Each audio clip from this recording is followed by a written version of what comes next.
myself am not an expert in Somali affairs, but I do work on constitutions around the world. I've read very many of them. And in that capacity was asked by IDLO to provide an analysis of the current consultation draft, which, if all goes well, will be adopted beginning this coming Wednesday, as someone said. And so I wanted to give you a report on my reactions to the draft. I'm not time to go through all the details. But before that, I do that, I want to make a couple of general comments. The constitutions in general, right, we know, of course, are supposed to provide institutions to help govern. They are supposed to provide limitations on government. And they're supposed to, in an eye, help form a national identity, help form a community where sometimes one may not exist. Some have mentioned that they are blueprints. This one may be a blueprint. That is, it's something that it's not going to magically change everything the day after it's adopted. It sets up a process by which a building can be built. And that, I think, is the aspiration of this document. I should say that constitutions in Somalia also play an important function of serving as peace treaties, right? Providing a framework whereby previously warring groups can come together. And obviously peace is the first condition of going forward, and hopefully this document will play that role. In general, we in the United States imagine constitutions as being written, forming, sort of purely reflecting our own national character. We imagine a bunch of guys 2 centuries ago wearing white wigs in a small New England room, coming together and speaking for the people. Of course, it was a very small percentage of the people at the time.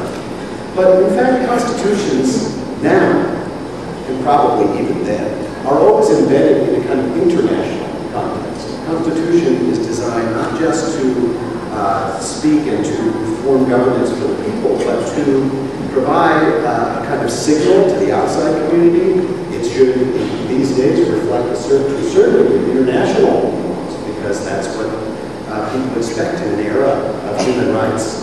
And as I read the draft, I thought it did a very good job of balancing between local conditions, but also reflecting the general environment. That is, one way I sometimes say this is that constitutions don't only reflect the places in which they are written, but the time in which they are written. It should be a document of our time. It should reflect trends and such. So in that regard, let me just go through some of the provisions where I think that this document, in some ways, does reflect our period, our time. And I suppose the document to contrast it with is the 1960 Constitution of Somalia, written 50 years ago, at the moment of independence, a very different time, a very different environment. So one way in which this draft differs is that it has many more provisions on human rights, certain rights that were not recognized, the rights of children, for example, which now have a status in international law, are now in there. There's much more detail on criminal procedure. There are rights that reflect the complicated situation Somalia finds itself in after so many decades of war. That is, and this is specifically of interest to the diaspora community, there are clear, strong property rights, but also a scheme to try to restore property to those who have lost it. And this is obviously an issue on which many post-conflict countries have they found that they failed if they are unable to resolve previous claims and such to restore property. The new Constitution reflects the trend of international government of moving beyond our 3 branches. We tend to think of government in only 3 branches: executive, judiciary, and legislative. These days, many constitutions have many other special independent commissions. It's almost like a 4th branch of government that play a role independent of the political process. And the Somali draft has very many of these: a judicial commission, a civil service commission, an electoral commission. It's very important to take the process of governing elections outside the political process, and the Human Rights Commission. It has much more detail on emergencies, the states of emergency. Again, this reflects a kind of general trend in the past couple of decades. And in the current situation, also provides a role for democratic control over the declaration of a state of emergency. So many countries in Africa have had situations where a president will say, well, it's an emergency. I get to say that, and then I suspend the normal operation of government. This draft has a scheme for parliamentary control. It also has much more detail on security and military provisions. In addition, and especially as compared to the 1960 draft, it has much more detail on the federalism scheme. The 1960 Constitution, if you go back and read it, says Somalia was a unitary state, it was a single state. But in practice, of course, maybe it was at one time, it no longer is. And if we're going to reconstruct Somalia, then it's going to require recognition of a federal scheme of government.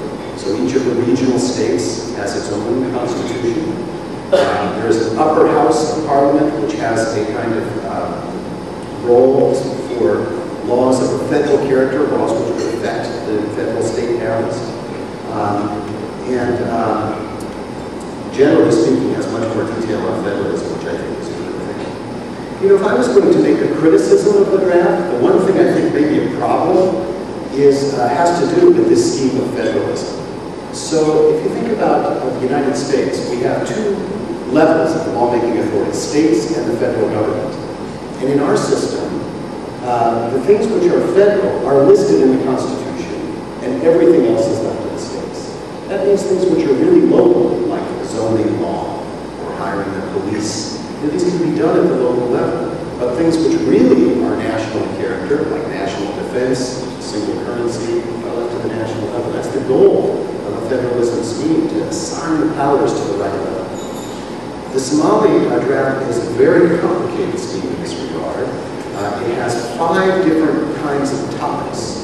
So there are those that are exclusively federal, those that are exclusively state, and then 2 things which are called concurrent lists, a regional concurrent list and then a federal concurrent list. And these are lists of topics where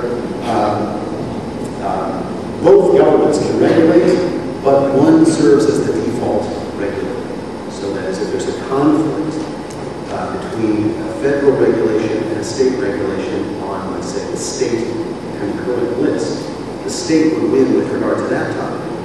But if the topic is on the federal list, then the federal government. It's very, very complicated. Indeed, I've not seen anything so complicated. And I worry about this a little bit. I think there should be a simpler scheme, and hopefully they will resolve this, if not at this stage, but then at the stage of articulating what topics go where. The reason for this, that my concern, has to do with our own history, right, in the United States. Our history is one of long struggle about what powers belong to the federal government, what government powers belong to the state. We fought a civil war over exactly this issue. And in fact, it's one in which, in a good functioning system, there are fights. There's arguments about what powers go where. We see this now in our current political discourse. But in a well-functioning political system, those are resolved by the courts. Right? They're sent to the Supreme Court in our country. The Supreme Court says this is federal, this is state. You need someone to draw those lines. And my only concern is that, in Somalia, when you're just starting the government again, will the courts be really strong? It's hard to imagine a new constitutional court being confronted with really high-level political issues. So I would prefer that the new constitutional court would spend its time on things like human rights issues and such, and not get drawn into that complicated scheme of government. Now, just as a final comment, one very good thing, I think, in the draft is that it contemplates, although it contemplates state and federal governments, and it does contemplate a constitutional court, as I mentioned, it contemplates a single judicial system, so that there won't be, at least according to the draft, regional judiciary. So it's a bit unclear, but that would be a good mechanism for helping to integrate the country and making sure that the same laws apply in issue in every part of Somalia. My very final comment, I see just a few seconds left, has to do with the role of Islam, which is, of course, very important. And the Constitution, I think, does a good job here in general, stating that the basis of government will be Islam as well as human rights and general rule of law principles. And that laws that violate either of those things cannot be promulgated. You cannot have a law that violates Islam. In general, this gets a lot of attention in the international community, but the real issue is who resolves that question. And the Constitutional Court, I think, will be well situated to do that. Thank you very much for your attention.